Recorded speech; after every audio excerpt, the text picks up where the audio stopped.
Baserrigune koordinazioko kideek ekintza egin dute Barda Baionako merkataritza eta industria ganbaran. 70 bat laborariek hondakinak eraikinaren atarian bota dituzte haien haserrea adierazteko.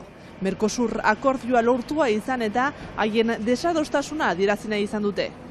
Arratsaldeon ikusentzuleok, gaurko saioa Baionako merkataritza eta industria ganbaratik agurtzen dugu, hementxe bertan ekintza burutu dutelako laborariek. Horretaz gain, Irati Rusiñol Gazte Endaiarrarekin egongo gara eta bizitako jazarpenaren berri emango digu. Eta gainera, Aitor Zabaleta lankideak azalpenak eskiniko dizkigu energiaren etxeari buruz. Ongi etorri Iparraldearen orenera.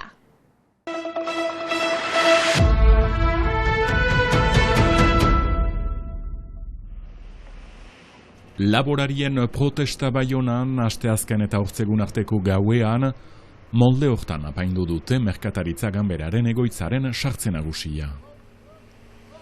Ipar Euskal Herriko eta Biarnoko 80 bat laborari, baserriguneko koordinazioa sindikatuaren kideak direnak, biziki kezkatuak beti, beren aldarrikapenak entzunak ez direlakoan Parisen.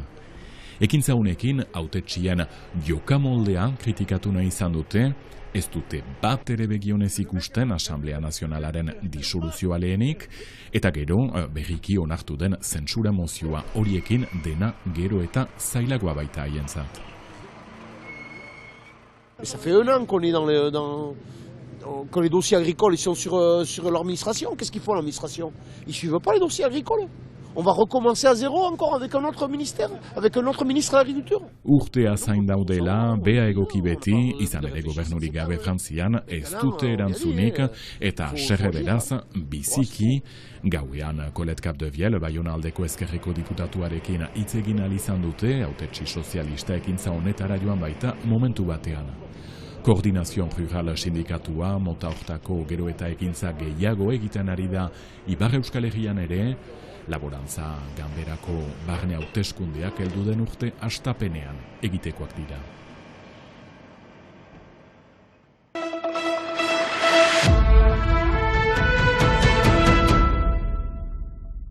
Egunerokoan pertsona berriak ezagutzea ez da ezohikoa den zerbait, baina norbait ezagutu eta gutxire jazartu azarela sentitzea beste kontu bat da. Hori gertatu zaioa itzuzen 28 urte dituen Irati Rusiñoli. Hendaiako saltegi batean erosketak egiten zituen unean gizon batek bere txartel profesionala eman zion. Bere lanbideak karreta piztu eta berarekin hizketan hasi zen. Mugiko zenbakiak elkar trukatu eta hor hasi zen ametsgaiztoa. Eta biharamunean, bideo bat, mezuak, deiak, hani pentsatu dut, Jesus, igual gehiegi ez?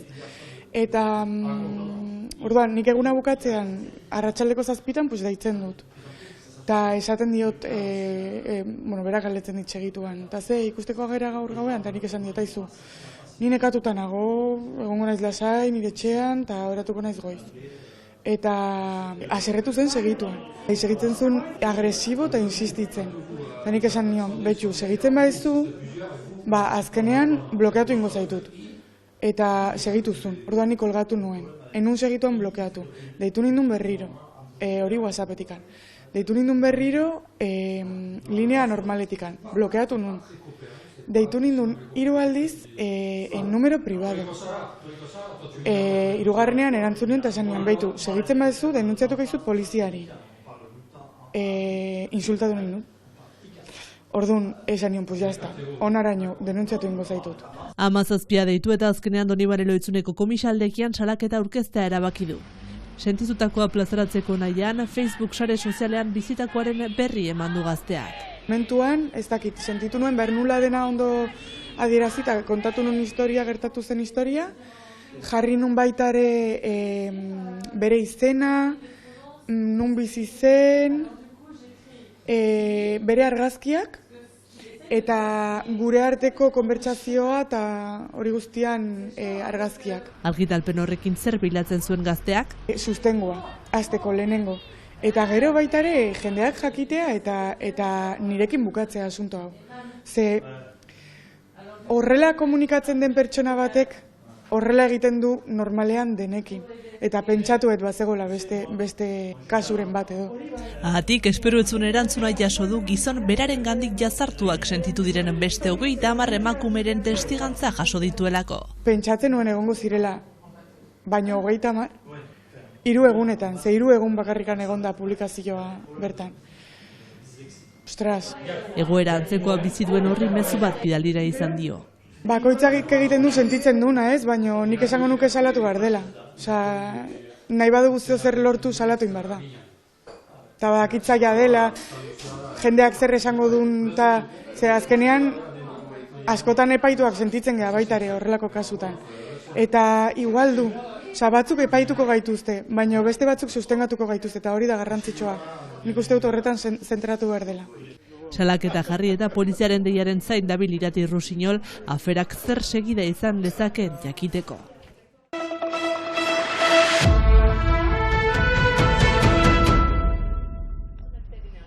Bizilekuen eta energiaren etxeak inauguratu dituzte berriki Baiona eta Donapaleun, araberritzelanak egin nahi dituzten guztiei informazio praktikoa eta urririk emateko xedearekin.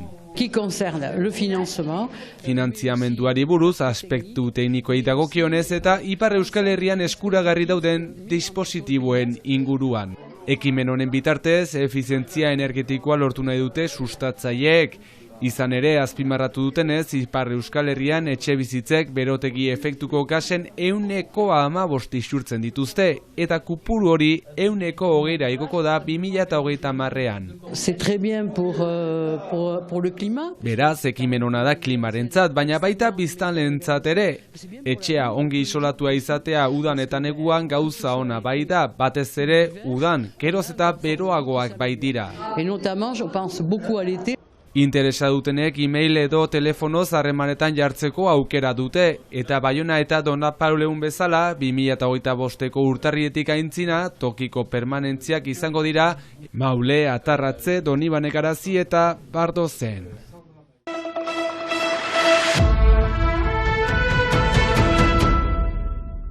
Barnez kanpo Ipar Euskal Herriko txoko anitzetan ikusi ahal izan den sorkuntza da. Horren atzean dago Nahiak Ajat argazkilaria eta berarekin oholtza gainera igotzen diren Matxo Txerbakov, Marcial Alejandro Metja eta Toni Gerano. Hain zuzen, kontzertu proiektzio intimo hauen abiapuntua hitz egin du Nahiak Arratek. Barnez kanpo abiatzen da argazki serie batetik, 2 urtez biliniz Parise, Montreal eta New Yorken. Argazkiak hartzen dituen gauez, ibiltzen nintzen, bakarrik, luzaz, eta metroan txartzen nintzen, eta kanpora ateratzen nintzen. Eta argazkiak selekzionatzean, ez dakit ikusi dut bezala gai pixka bat indartsu eta beldurgarri bat horren inguruan, baina ez nuen erakusketa moduan erakutsi nahi, niretzat biziki importantea zen argazki hainitz ateratzea, eta pentsatzen dut ere ez nola bakarrik bukatu nahi proiektu hori. Giro ilun horrek gizartearen gaizki sentitze bat islatzen duela aipatu du artistak.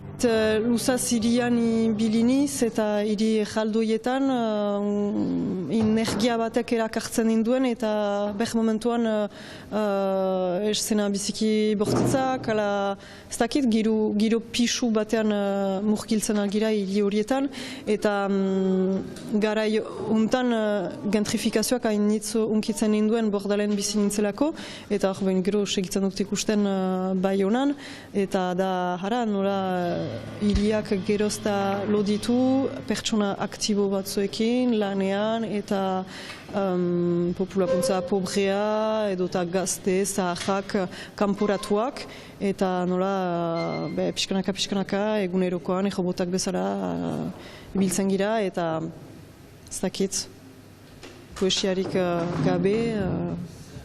Baina nara ere, eremu horietan, espazio horietan gauza eder batzu ikusten aldira, argi batzu, ez dakit, arbol bat, badira agerpen misteriotsu batzu. Argazkilaria denak azken urteetan musika munduan ere murgiltzeko parada izan du eta baita dantzan ere. Hori dela eta disiplina ezberdinak gurutzatzeko autua egin du. Hortu niz proiektu untan, ez dakit badira bisai hainitz, baina guri du disoziaturik direla. eta momentu batean oartu niz gorputza eskas zela. Eta horako gorputz mungimenduak ekarri ditut bideoarekin, hasi nahizelako ere bideoa pixkat urbiltzen. Etorkizunari begira beste egitasmoak buruan ditu nahiak. Bai, badut beste musika proiektu bat aterako duguna tanatz deitzen da, bigira, Lojan Pixrirekin, eta hori, diska hori, EP hori aterako da interneten, urte bukaeran edo ondoko urte hastapenean. Barnez kanpo ikusgarriak Euskal Herriko mugak gainditu eta Frantzian gaindin ere eskini dute. Ikusentzuleok Hendaiako Borderline fabrikan antolatutako emanaldiaren irudiekin agurtuko dugu gaurko saioa. Bihar arte!